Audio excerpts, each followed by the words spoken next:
So today we will review chemical reactions. We will do some exercises to make sure we're all on the same page. In chemical reactions, we have reactants before the arrow. Grab it with both hands as it's being passed around. To break that in the... Is that a bad idea for me to pass that around?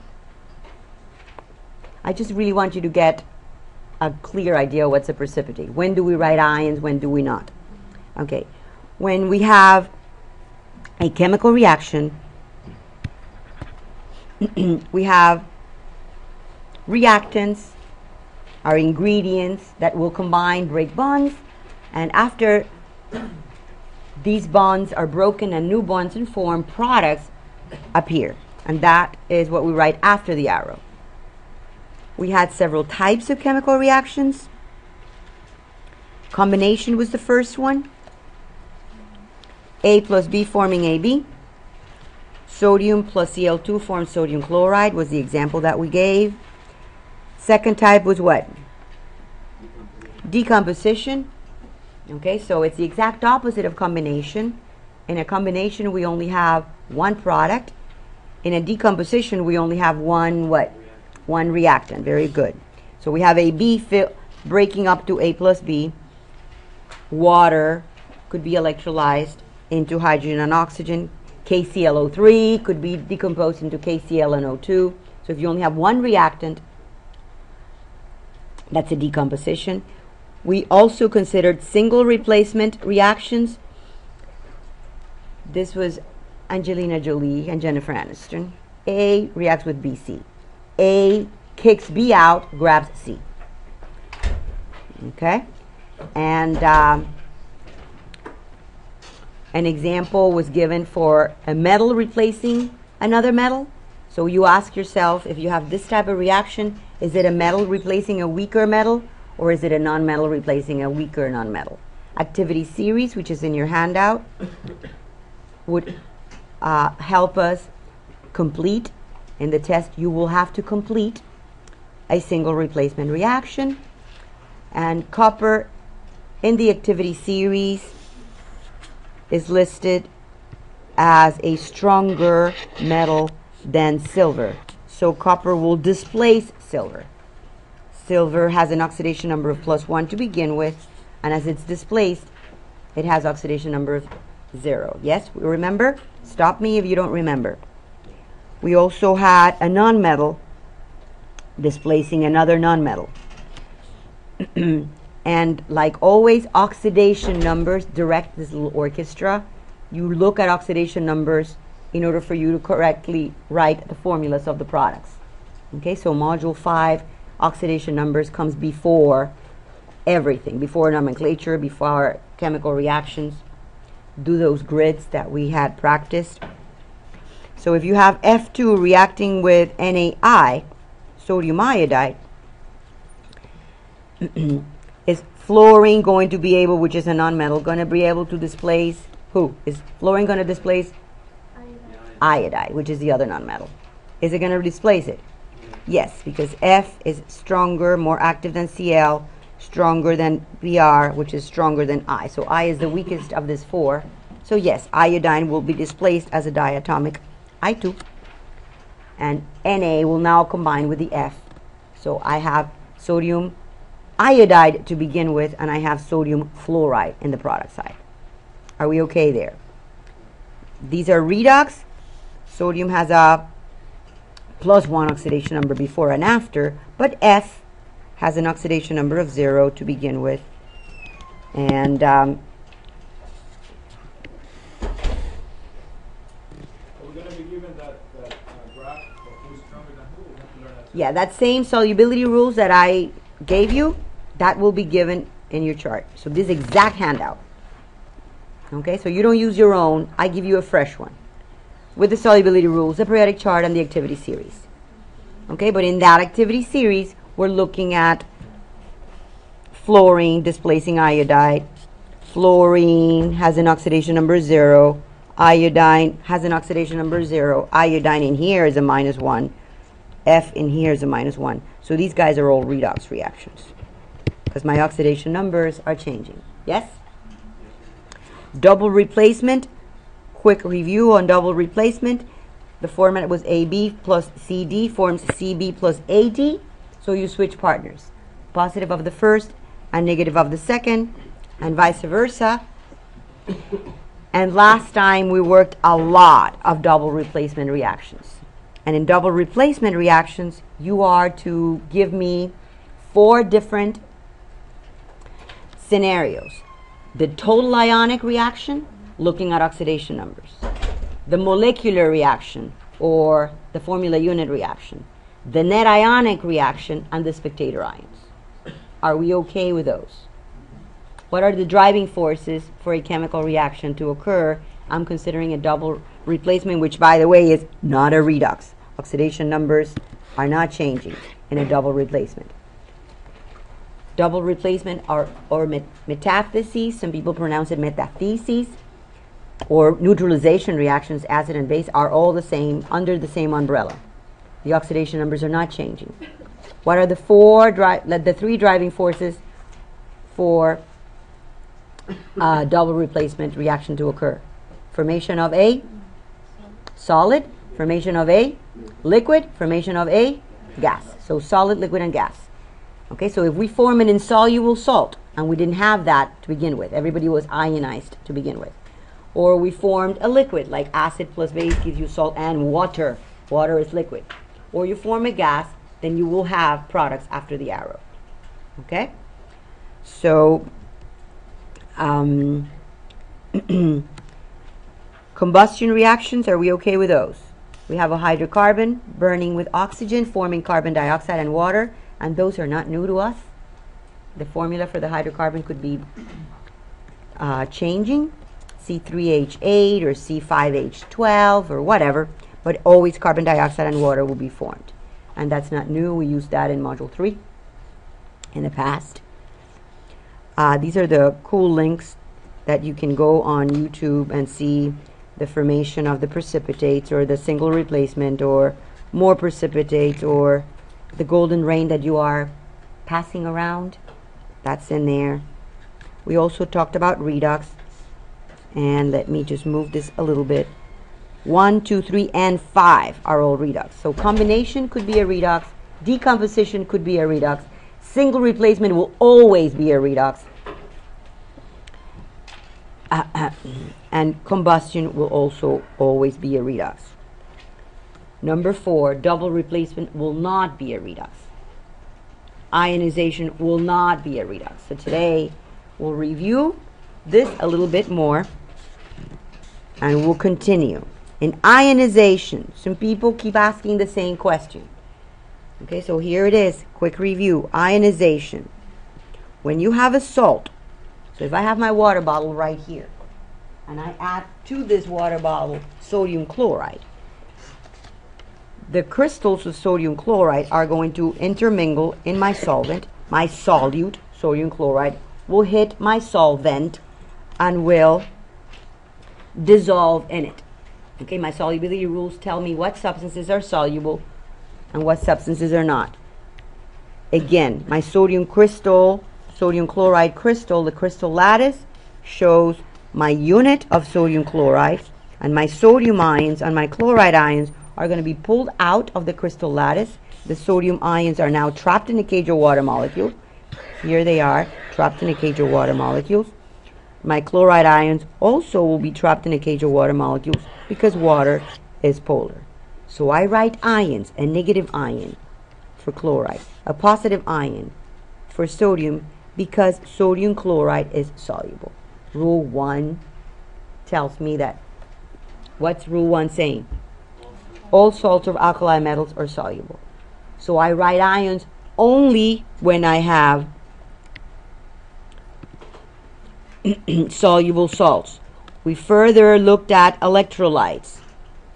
In the case of sodium chloride, if I put that in a setup with a battery and a light bulb, the light bulb will be brightly lit because I have sodium ions, and again is the plus sign here and the minus sign here that I'm talking about taking place. Strong electrolytes are substances that conduct electricity, as opposed to weak electrolytes or non-electrolytes. Non-electrolytes do not conduct electricity. Weak electrolytes will turn on that light bulb, but very dimly. Okay, so when I have a soluble salt, and I'm reviewing, solubility rules will tell me when. Rule 1A say all salts of alkali metals are soluble.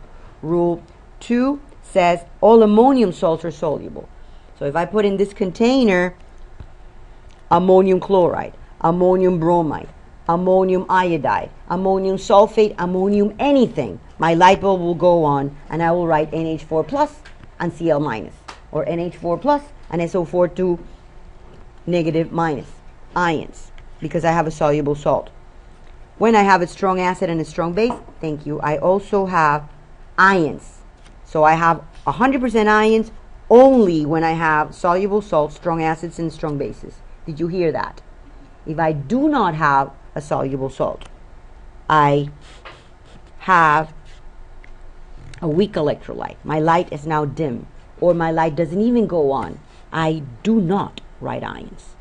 I do not write ions for weak electrolytes. I do not write ions for non-electrolytes. I do not write ions for weak acids or for weak bases. Did you hear that? Because last time it was like a loaded gun. I gave you a gazillion examples, and that concept needs to be clear in order for those gazillion examples to make sense. Yes? So weak electrolytes do not dissolve? Right. If I have rule 4, what is rule 4 solubility?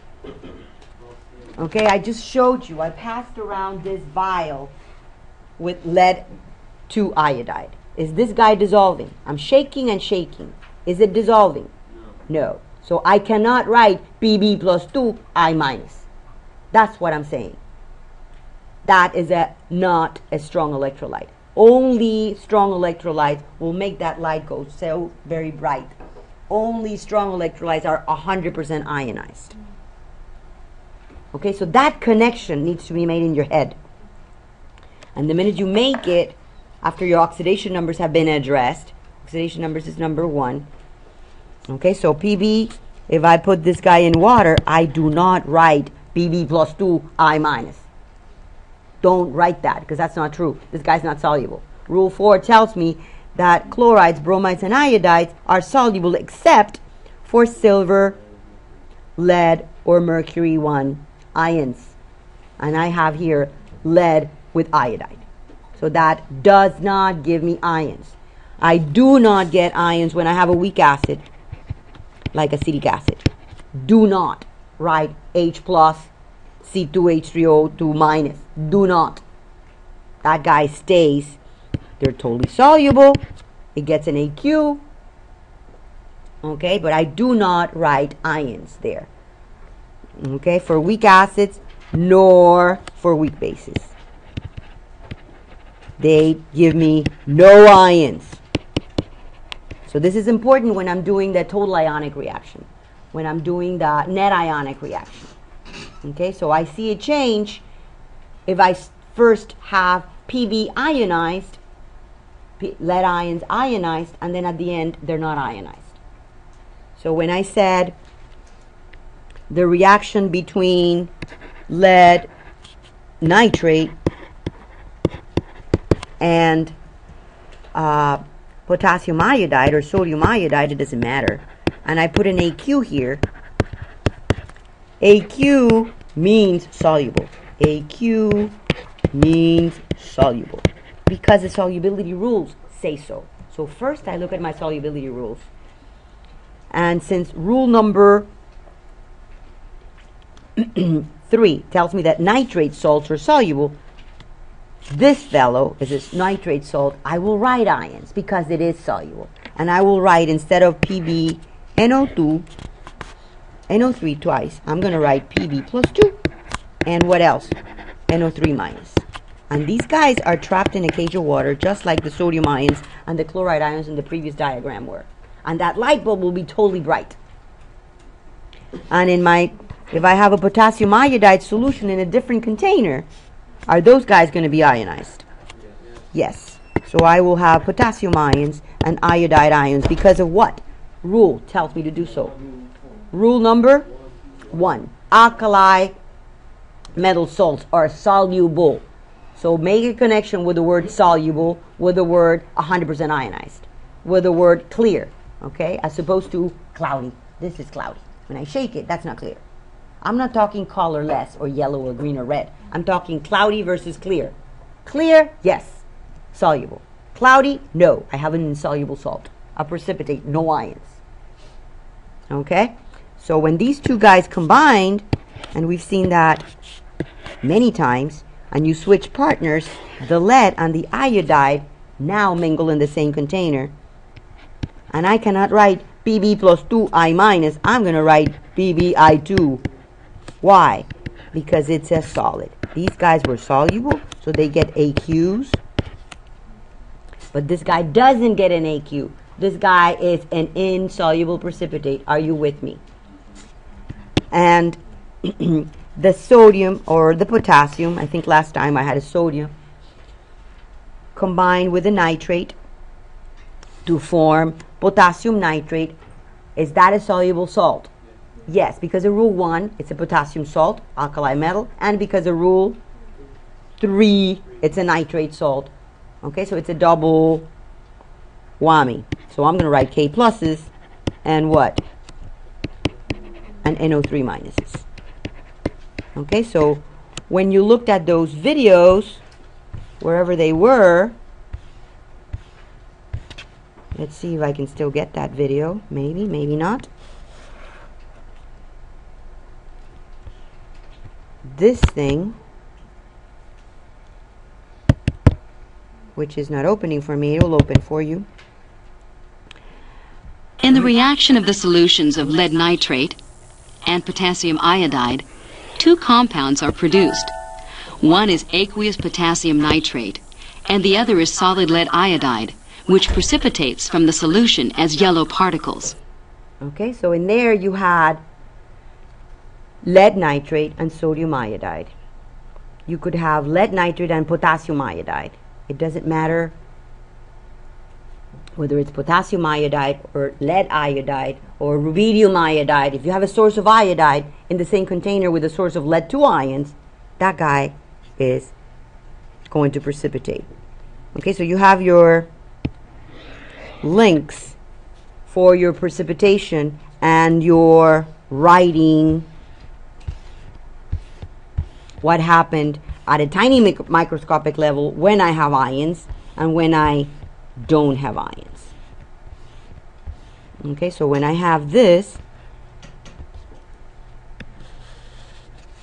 these guys are ionized. Are we okay there?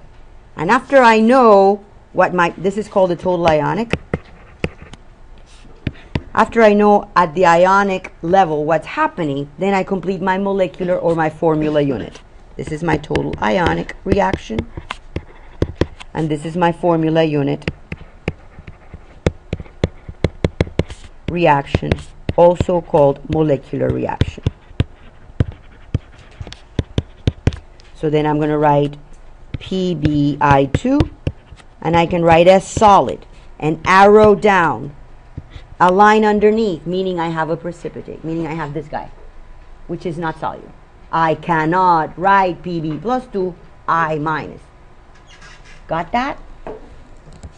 But the other guy, KNO3 or sodium NO3 or cesium NO3, any alkali metal will get an AQ because they will turn on that light bulb brightly. They will be 100% ionized. Okay, so again, if I have a soluble salt, a strong acid, or a strong base, I have ions. If I do not have that, I do not have ions. And that's how I do my net ionic, my formula unit, or molecular reaction.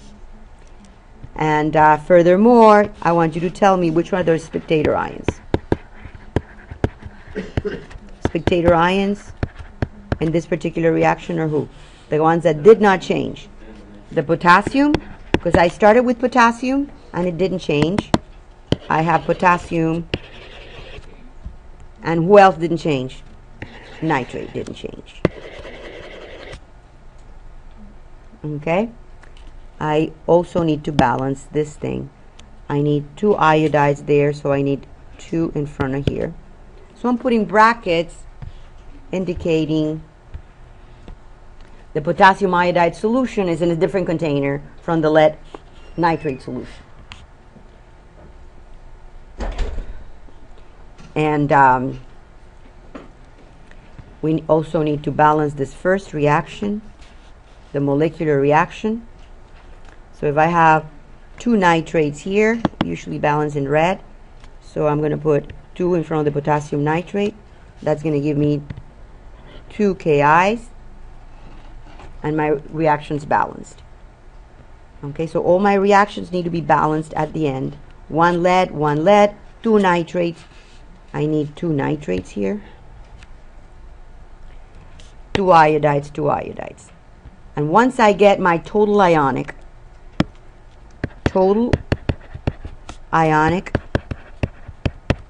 reaction minus my spectator ions, who do I get? I get my net ionic, which is the guts of the change, the net ionic reaction. The net ionic would be what? This is the reason for me to call this formation of a solid. So either I have a solid or a liquid or a gas or all 3 of them or any 2 of them, I will have a chemical reaction if I have a change. If I start with A and I end up with B.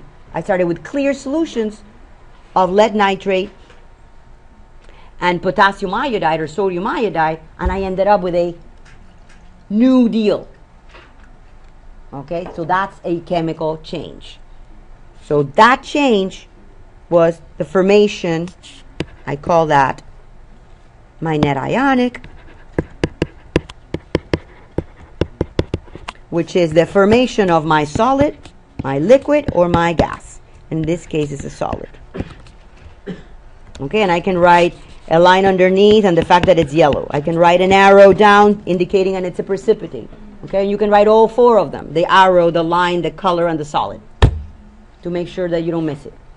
And to begin with, the ingredients, the lead ions that were in a bottle of totally soluble lead nitrate solution. And in the other container, you had a source of iodide, sodium iodide, potassium iodide, whatever iodide. And that's called the net ionic. That's the guts of the change. Are you with me? I'm reviewing. Okay. You are going to need to identify, and let's just move to a few more exercises before we move on, because today we need to move on to more redox. This baby right here is going to, today we're going to be talking about more single replacement and more redox reactions. And redox is a loaded gun. Okay, so I'm really trying to follow that schedule, and in my schedule I said I was doing redox full blast today. In your test, you will be asked to classify reactions as combination, decomposition, single and double replacement, combustion, and you're also going to be asked to determine whether or not it's a redox reaction. You're going to classify whether or not you have a neutralization reaction, whether you have a strong acid or a strong base, a weak acid and a weak base. Okay, so all these concepts, soluble salts, strong electrolytes, weak acids, weak bases, need to be clear. Classify the first reaction as combination, decomposition, single, double, A, B, C, D, or E? A. Okay, so this is an A. Okay, let's skip around a few. What about this one right here? That's a decomposition. So what was decomposition? B. B is, A was combination. B is decomposition. Let's do something else. Let's name these things. Oh no. What is Cl2O3?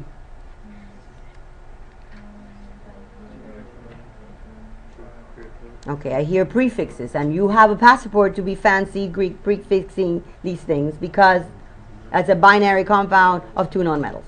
So I use the dice and the tris and the tetras. So what's this guy's name? Not dichloride, no. My guru was this. I didn't call him carbide dioxide. What did I call him?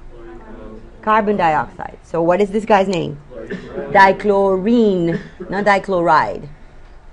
Trioxide. So don't get too creative. It's great to be creative, but in an art class, not in a chemistry class. Let's just use the rules that have already been there for a while. What about this guy's name right here? This guy's name. Oh heavens. How's nomenclature coming? ATE ions go to ic acids. ITE ions go to OUS acids. Chlorate was one of the threes.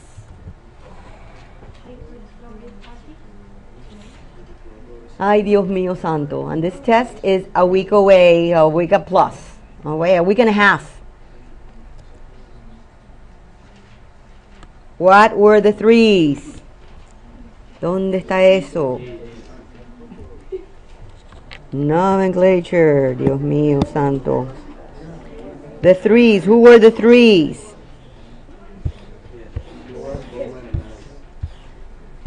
Who were the threes? This were my eights. Chlorate is ClO3 minus 1, yes? So if chlorate is ClO3 minus 1, and I didn't have a chlorate, what did I have? I had a ClO2. So what is that? Chlorite. But it is not a chlorite because it's an acid. Chlorous acid. That's what we do. We classify, we get a good answer. You start inventing stuff, it's not going to work very well. Okay? What about this little fellow over here? What's this guy's name?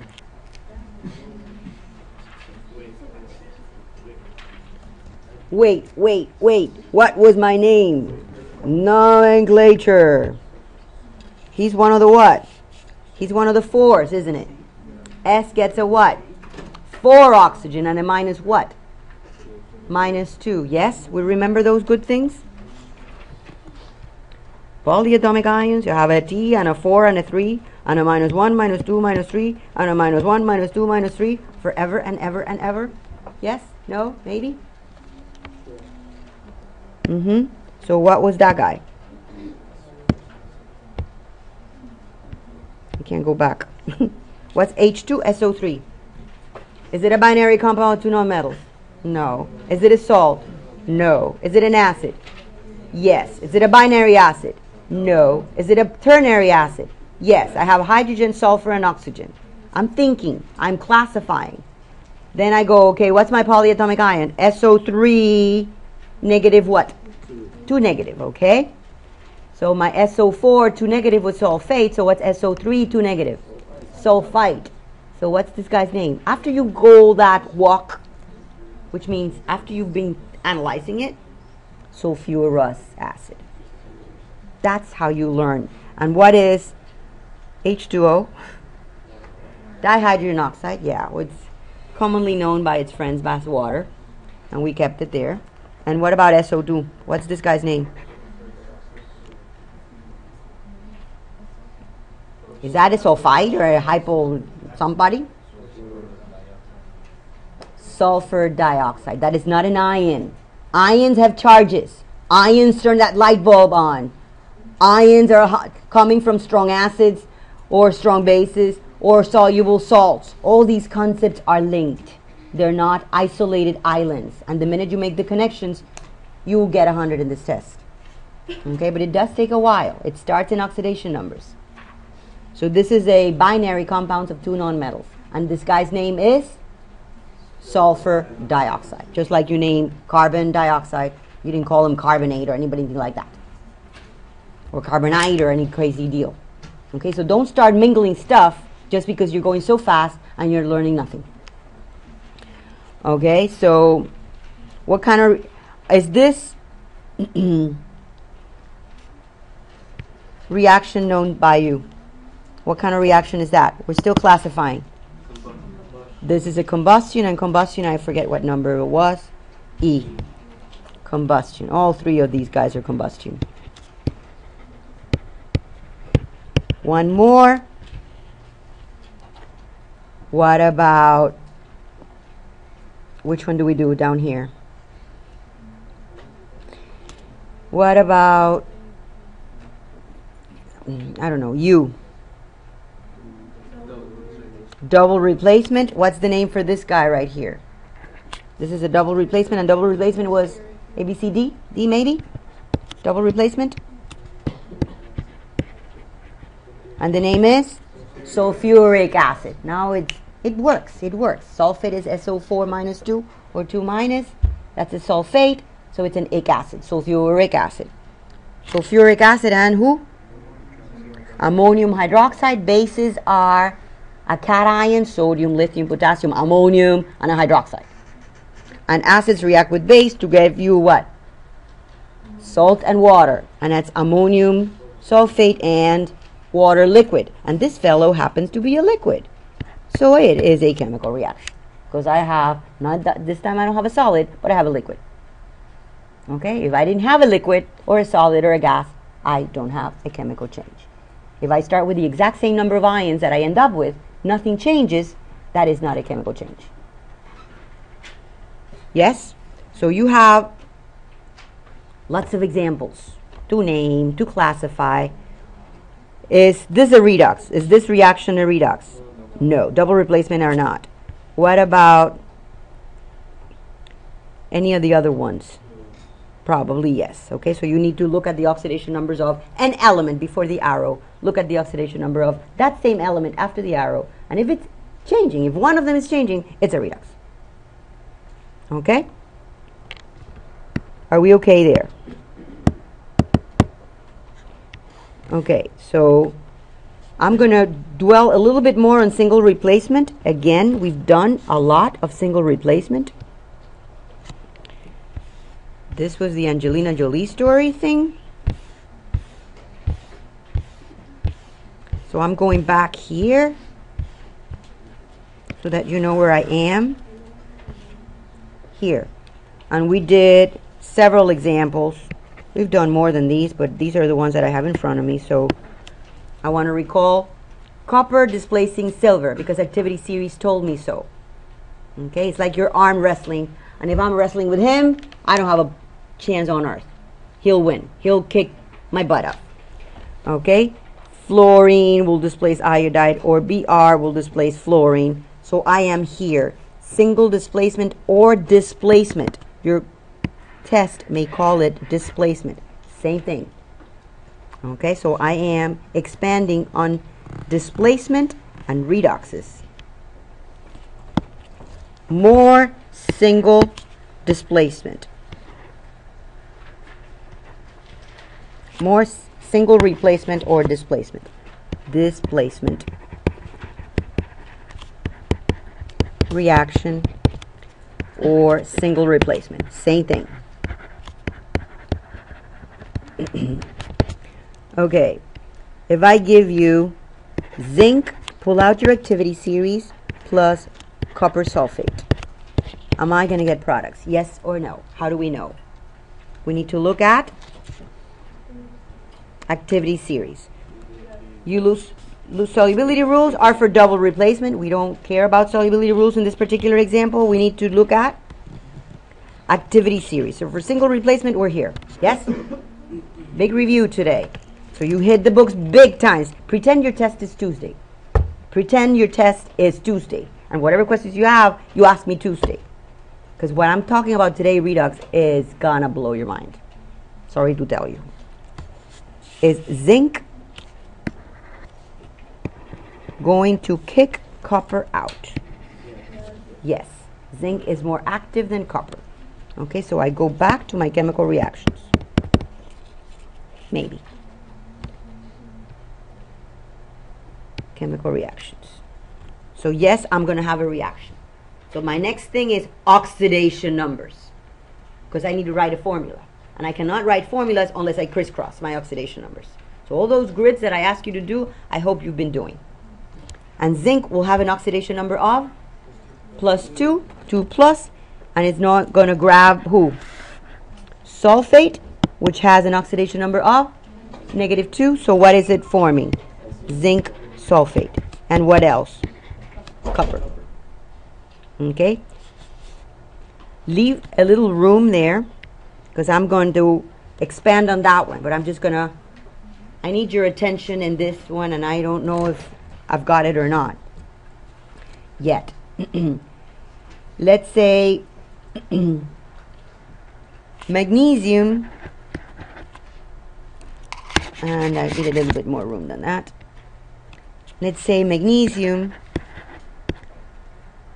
is going to react with aluminum oxide. What's the formula for aluminum oxide, guys? We're reviewing nomenclature. We're reviewing oxidation numbers. Al2O3. Very good. Why? Because aluminum is a +3, oxygen is a -2, and I write the correct formula. Nomenclature. Yes? So far, so good. Is this going to happen?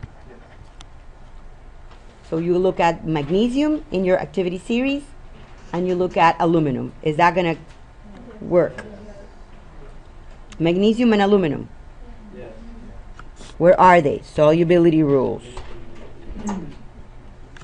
Magnesium is here, aluminum is here. Is magnesium going to displace aluminum? Yes, it will. So I will form products.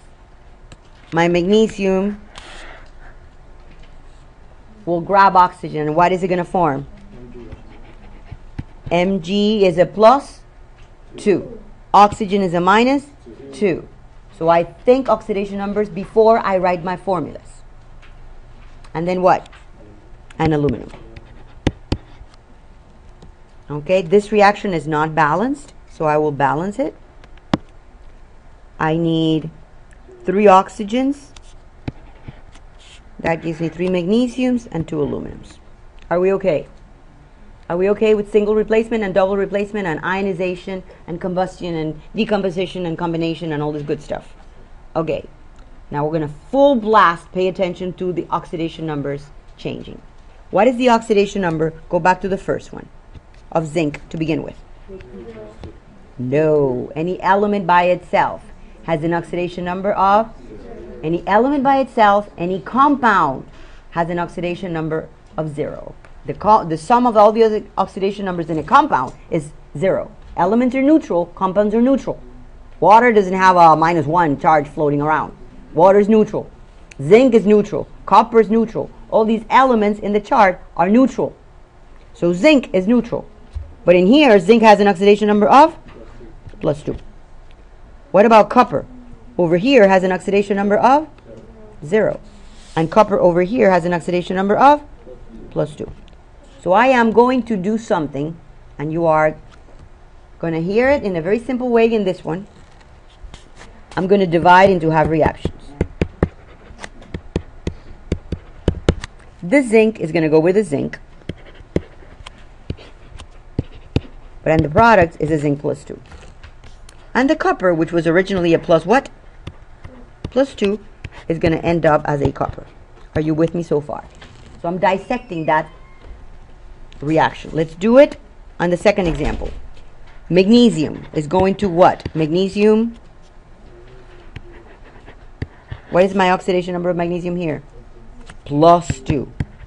So magnesium loses 2 electrons, oxygen gains 2 electrons, and they form a salt, magnesium oxide. So in here I have magnesium +2. What about after the arrow, aluminum? What do I have? Aluminum oxidation number 0. Any element by itself, oxidation number 0. But before the arrow, aluminum had a +3. So I am dividing into half reactions, whatever reaction comes my way.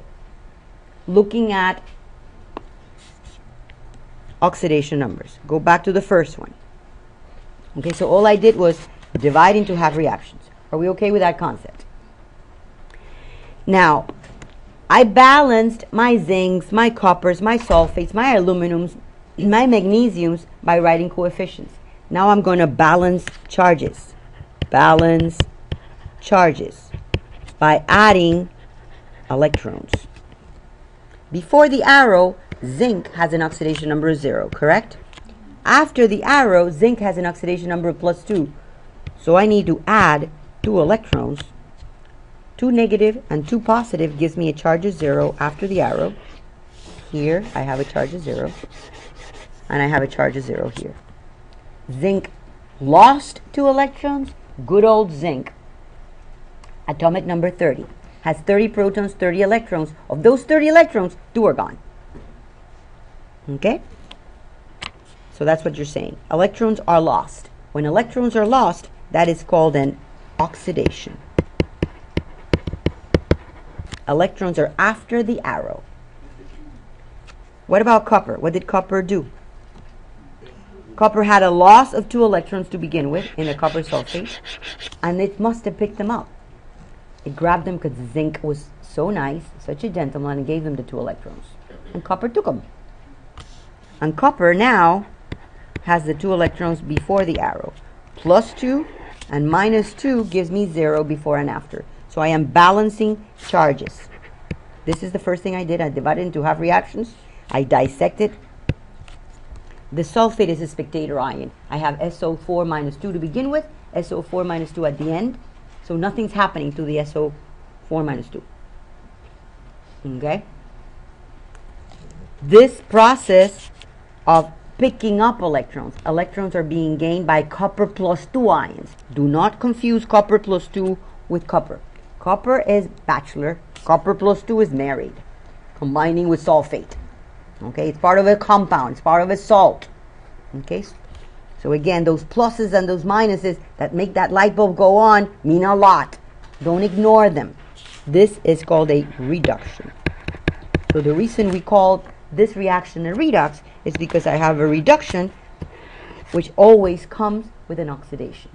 It's a give and take. Somebody must release electrons in order for somebody else to pick them up.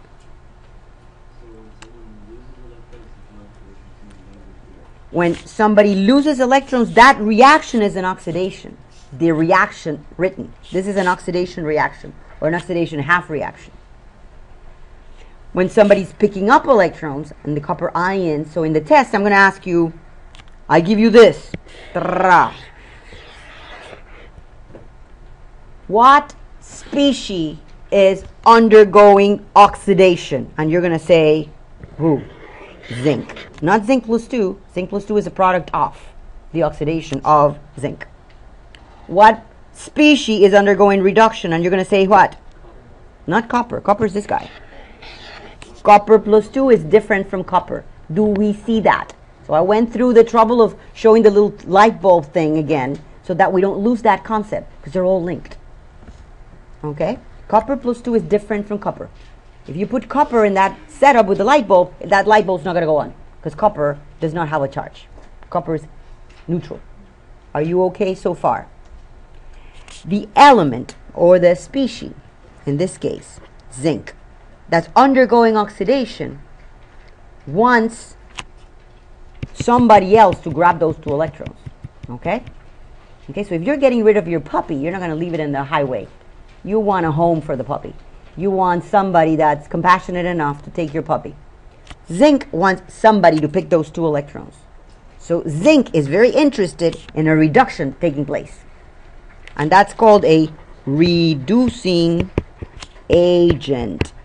Whoever undergoes oxidation is a reducing agent. And by the same token, whoever undergoes reduction is what? It's an oxidizing agent. Okay, so it's like your travel agent. Your travel agent gives you a ticket to travel. You travel. Okay? Copper wants to pick up 2 electrons. So copper +2, in order for copper +2 to pick up 2 electrons, it needs a donor of electrons. It needs an oxidation to take place. So it's an agent that fosters, would love oxidation. Are we okay? So in the test, I will ask you, who is the oxidizing agent in this reaction? And you will divide into half reactions, balance your charges, number 2, it is called thinking, and then tell me the oxidizing agent is who? And it's going to have zinc, choice A. Copper, choice B. Copper plus 2, choice C. Zinc plus 2, choice D. E, none of the above. Which one are you bubbling? Who is the oxidizing agent? Copper plus 2, which is different from copper. Yes? Okay. One more of the same. Let's just ask that same question. Who is the oxidizing agent here? So what do you have to do? We don't guess. We don't go A. Next. We balance the charges. We need to know who's doing what where. Divide into half reactions. So I divided into half reactions. And pretty soon you're going to be able to see if 0 goes to plus 2 and plus 3 is going to go to 0. So I'm just going slow for you to get a method. Okay, you can speed it up after you do many examples. Where are my electrons going to go? And aluminum gains 3 electrons. So I ask you who's the oxidizing agent, and what's the answer? Aluminum, because aluminum is undergoing reduction. This is a reduction, and this guy is an oxidizing agent. Are you with me so far?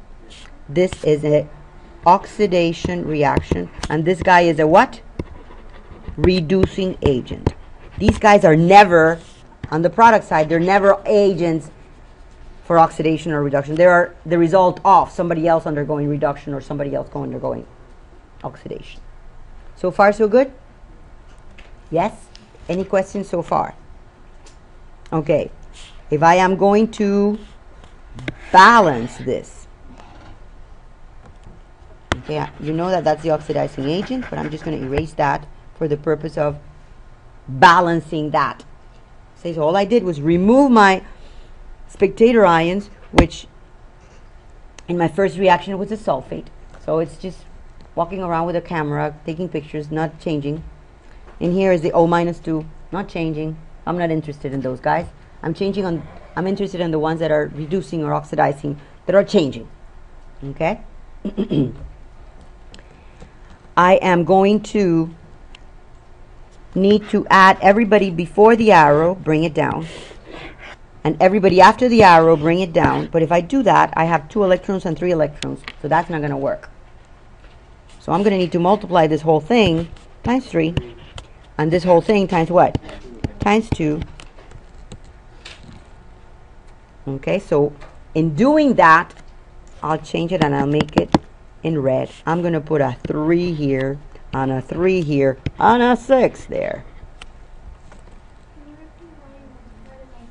Okay, I am balancing this whole reaction. Okay, just like I did it before, and it was so simple. I put a 3 on a 2, ta-ta. But I didn't really took into account, I didn't dissect my electrons, right? So what I'm doing by balancing it, I'm putting my arrow, and I'm going to give you the overall reaction.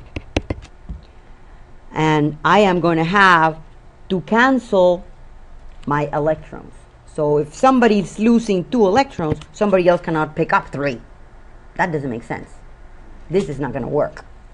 Okay, so if you want 3 puppies, somebody got to give 3 puppies. Okay, so if I'm multiplying this whole thing times 3, so I'm really getting the common factor between 2 and 3, which you know is 6. Okay, so I am to add up half reactions. My electrons must cancel. And after they do that, I can maybe give an overall reaction. My overall reaction, this is my overall reaction. It doesn't have electrons flying around anywhere. My electrons have already been taken care of. And when I multiply this whole thing times 2, what do I get? 2 aluminum plus 3, 6 over here, and 2 aluminums over there. Okay, so that's what I did. Now I have 6 electrons dumped and picked up. Okay, so my electrons are not going to be appearing in my overall. The overall reaction can never have electrons left over. They have already been addressed. So then I go back and I go, okay, who's before the arrow? I have Mg's, and aluminum plus 3's, not aluminums. So these guys are aqueous, and they're soluble, and whatever. And after the arrow, I have what? Mg plus 2s, and aluminums. But what coefficients did I have? A 2 in front of the aluminum. So this 2, I bring it down. 3 in front of the magnesium. Whoops. 3, and it doesn't write. 3. So it's a 3 there and a 2 there. That is my balanced overall reaction without the spectator ion. So this is my net ionic, the guts of the change, the people that changed. Magnesium had no charge, and at the end it had a plus 2. So if I balance my charges, I have 2 times plus 3 is plus 6, and in here 3 times plus 2 is what? Plus 6. So my magnesiums are balanced, my aluminums are balanced, and my charges are balanced. Everybody's balanced. So I just directed your attention to the charges, starting from that little light bulb. That's where the charges came from. Okay? Now we're ready to balance. We have like what, 15 minutes? We're ready to balance a real redox. And the rules that we did are going to be followed. Okay, so balancing redox reactions. Redox balancing. Oh no. And this is module 7. Okay, so 6 and 7 kind of like overlap. I am going to do something that you are going to do in lab. You are going to have a ferrous ammonium sulfate. So the ammonium is a spectator ion, the sulfate is a spectator ion, so I'm not writing them. Reacting with potassium dichromate, Cr2O7. And the potassium is a spectator ion, so I'm not writing it. And the dichromate is going to turn into chromium plus 3. And the iron plus 2 is going to turn into iron plus 3. And I want you to balance this thing. And it's not easy. So in order for me to balance reactions, I'm going to do exactly what I did. And what was the very first thing I did? I divided into half reactions. So let's do that. The Fe plus 2 goes to Fe plus 3. And we are paying very close attention to the no charges, plus 1, plus 2s, plus 3s, because they're all different. And the dichromate, Cr2O7, you knew that guy was dichromate, correct? Goes to Cr. Okay, and I think you're not going to go and turn iron into chromium or dichromate into iron plus 3, because if you ever do that, patent it, because you'll become very, very rich. Okay, so the irons go with the irons, and the chromiums go with the chromiums. So dividing into half reactions is not a big problem, yet. There's some examples that they are, but like in disproportionation. So remind me to talk about disproportionation. Then what did we do? We want to balance all the magnesiums and all the irons and all the elements. Okay, 1 iron, 2 chromium, so what do I put in here? A 2 there. So step 2. I'm going to balance all the elements. And whoops, I don't know why this thing jumps. One of these days I'll figure it out. And by balancing all the elements, I am going to assume that this balancing redox is in an aqueous medium, so I am free to add all the waters that I want, and it's an acidic medium. So meaning I am free to add H pluses all I want. For every oxygen that I need, I am going to add waters. So 1 water for every oxygen. So I need 7 oxygens. So how many waters do I need? 7 waters. So I have 7 oxygens to begin with, 7 oxygens at the end. Yes, it's a big deal. Balancing redox is new. It was not 1025 material. Now I have how many hydrogens here? 7 times 2 is 14. So I am going to be able to add all the hydrogen ions in the world that I want, because this is an acidic medium. I poured in my vessel for this reaction to take place. I'm going to pour phosphoric acid, I'm going to pour sulfuric acid, and those are sprinkler systems of hydrogen ions. That's just because my rules tell me so. I'm balancing elements, so for every oxygen that I need, I add waters. because these are aqueous solutions. And for every hydrogen that I need, I add what? Hydrogen ions, because it's acidic medium. Okay, so this is an acidic medium, so I can add all the H plus that I want, and they're aqueous solutions. Aqueous. So I can add all the water that I want. Okay, next time we'll do a basic medium one. Today we'll do acidic. Okay, rule 3. So after I divided into half reactions and I balanced everything I could, easy, the irons and the chromiums and the oxygens and the hydrogens, I now balance my charges. And how did I balance my charges in the easy ones? What did I do when I balanced my charges here? Whoops. I added what? Electrons. Okay, so keep that thought. I can add electrons. In my first half reaction, I have a +2 and a +3. So I am going to add electrons to the most positive side. Rule 2 was to balance. What is more positive? +3. So that gets 1 electrode. +3 minus 1 gives me what? +2 before and after the arrow. Are we okay? By adding electrons. So you start simple with a zinc and a copper. That didn't really frown anybody's faces. Let's do the same thing for the second one. Okay, so I am balancing charges by adding electrons to the most positive side.